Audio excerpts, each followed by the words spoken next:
Mr. MacDougal, is America for Bulgaria Foundation the prolonged arm of American foreign policy in Bulgaria? That's ridiculous.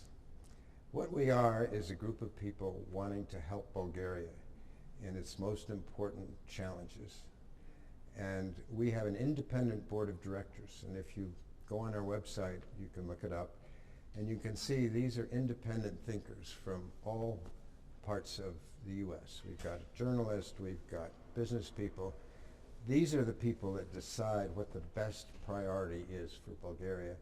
And we have nothing to do with whatever the foreign policy of the U.S. is. We're here for what is best for Bulgaria. But did the foundation inform government change last year by supporting prominent protesters? That's ridiculous. Again. I don't mean you're ridiculous, I just mean the question is ridiculous. I think what we have here is evidence that we're becoming effective. People are noticing that we're doing good things, and not everybody wants us to do good things. We're here to fight corruption, we're here to help strengthen the education system, we're here to help the disadvantaged. We want to help recapture Bulgaria's wonderful heritage, such as the basilica that we funded in Plovdiv. So we're here to do good, positive things. Now we want America to get some credit for it because we are Americans who have come over here and spent a lot of time here. I've been coming for 20 years. We want to get some credit for America because we are Americans helping our friends in Bulgaria, but to be an arm of the foreign policy is something that I guess people who are not appreciative of what we're doing are saying, but it's not true. But some people really perceive that you have a hidden agenda. Do you want something particularly to change here? Our agenda is on our website. All you have to do is look it up, americaforbulgaria.org. And our agenda is right there, plain for all to see. It's something we look at once a year to make sure it's updated, and it's something that guides us. Change, yes. We would like to help the people of Bulgaria eliminate the corruption that infects the country. That is a tough challenge, but we want to help on it. We are funding Transparency International. We're funding a lot of objective organizations that just want clean, positive government that helps the people, not certain people who are benefiting from government that shouldn't be. So that's what we're all about. But where all the money come from? Well, that's an interesting story, and that also is on our website. But when the wall came down and when the communist countries needed to learn about free markets, a fund was established by the U.S. government to help teach young people about entrepreneurism, about how to start businesses, how to have free markets that weren't controlled by, in the old way, by the government. And that $50 million was invested in a lot of businesses that are visible all around Bulgaria. One of the largest chicken farms we supported that is now supplying Europe. Good exports for Bulgaria. That would not have existed if it weren't for our investment. Happy Chicken around the country, which I say is a combination, anybody who's been to our country, of Hooters and Kentucky Fried Chicken. You know, attractive young ladies serving good food in an atmosphere that's fun. That was funded by our foundation, our fund initially. And that grew into a large amount of money, almost $450 million. And that was put into our foundation. And the foundation is really your foundation. It's a foundation for Bulgarians. It's called the America for Bulgaria Foundation. That's where the money came from. It was invested in Bulgaria. It grew. It was put into a foundation. The foundation is for Bulgaria. But why do you and your colleagues still volunteer for Bulgaria for more than 20 years? Do you feel discouraged? Do you feel tired? Do you feel depressed? Well, it's not easy, I have to tell you. But we care. We've learned to like the Bulgarian people. We've learned that the cause is important. So we feel we're doing worthwhile work. And when you've had success in other businesses and other activities, as most of our board has, you feel a need to give back. And I am working on a project. I've written one book, I don't need to mention here, but Poverty, about poverty. about poverty. Yeah. And I'm working on the second book that has to do with choices you make in life for happiness. And number 3, after family and friends, is helping other people in terms of what makes people happy. So I'm lucky, and our board is lucky, to be in a position to give back, to help other people. And so that's why we do it. Education, is it the main topic because we are here in auditorium of Sofia University, or it's a secondary topic for you? It's one of our very primary topics. Education, corruption. It's hard to really pick what is the most important. Yeah. Each of our 6 areas has a very important function, and they all fit together.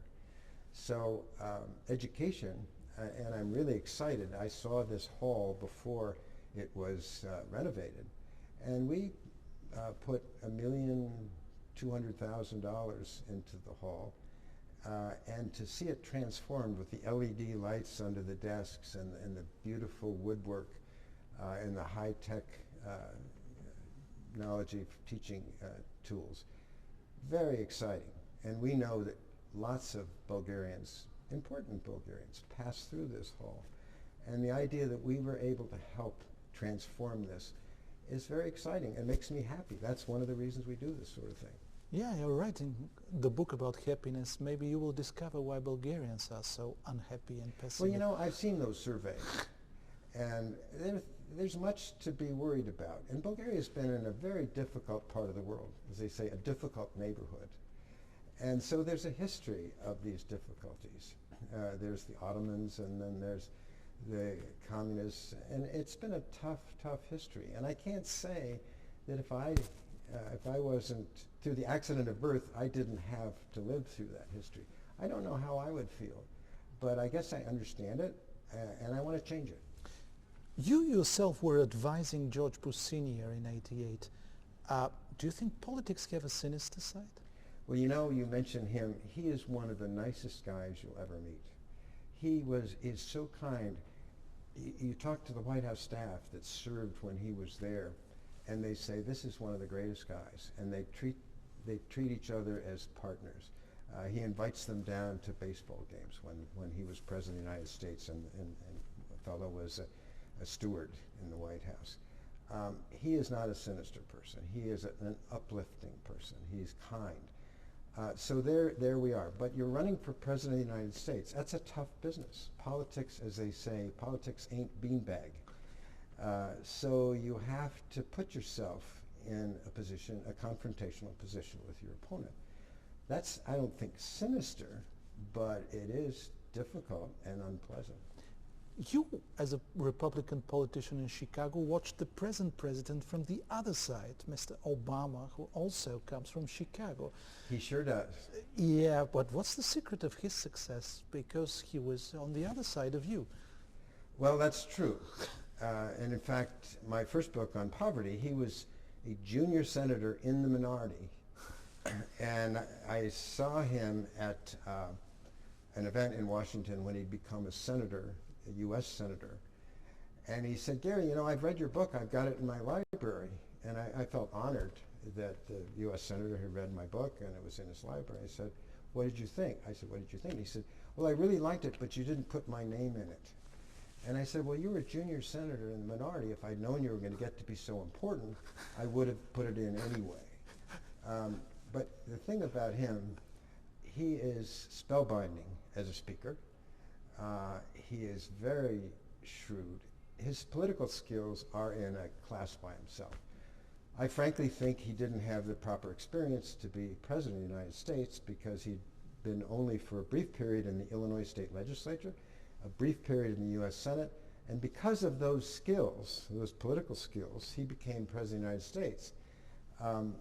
And in my mind, that was not as much qualification as a president of the United States ought to have, particularly given how complicated the world is these days. But back to your book on poverty. Do you have the magic bullet for ending it in Bulgaria? Boy, if there's one thing there isn't for poverty, whether it's Bulgaria or the U.S., is a magic, Magic bullet. bullet. Right. It's very complex. I mean, I've been working in the poverty area at least half-time or more since I sold my company for 20 years. And there are a lot of pieces to the puzzle. Education is a piece of the puzzle. I believe in equal opportunity, not equal outcomes. Big difference. Equal opportunity. And to have equal opportunity, you've got to have schools. You've got to have a school that is accessible, that's good. Some of us had a good break. I didn't have a great school, but I had okay schools. And without that, you don't have a chance. You need to come from a family that teaches you from a very young age that the connection between going to school and having a better life, a happy life, is an essential connection. But if nobody in your family has seen that connection, if nobody in your neighborhood, nobody you know has seen that connection, you're unlikely to care about school. So those are just two of the, I could go on and you don't have enough time in this program, pieces of the puzzle in moving people from poverty into the world as we know it. But it's so important, and you know, there's no magic bullet in the U.S. either. There's still 46 million people in poverty. However, we've made some very good progress. The welfare rolls have declined from 12 million to 4 million. I think if we can do it in the U.S., at least make a good start on it, and in particular Illinois, which is one of the best performers, it can be done in Bulgaria, because Bulgaria is only 2/3 the size of Illinois. So those of us who are tenacious and optimistic think it's very doable here, and it's one of the activities of our foundation. America for Bulgaria Foundation has funded what I think is probably the largest NGO focused totally on moving Roma into the world as we know it, without which Bulgaria is going to be in trouble down the line. Just look at the demographics. But let's go, at the end, let's go again to the beginning. Do you have an answer why is it so hard for people to love America these days in the last years? I think a lot of people love America. I mean, I do a lot of what I call mother-in-law research. You know, people you meet on the street, people you meet when you're having dinner. I think the feeling toward America is really quite positive. But there are a vocal minority whose activities, let's call them, are threatened by the American way, by the openness, by transparency, by the lack of corruption. And those people have a lot of money. Let's call them oligarchs. How's that for a name? They are threatened by transparency. They're threatened by free speech. And then there's this fellow Putin. He has an agenda, and his agenda is what some call asymmetrical warfare, or a way of co-opting a country without sending tanks across the border. You know, have them eliminate fracking so that you're dependent on Gazprom. Good strategy. Have people dependent on Moscow economically. Good strategy. But do you sincerely believe America is nothing to blame? Oh, we're not perfect. I mean, God knows we've got 300 million people. We've got politicians swarming, fighting each other.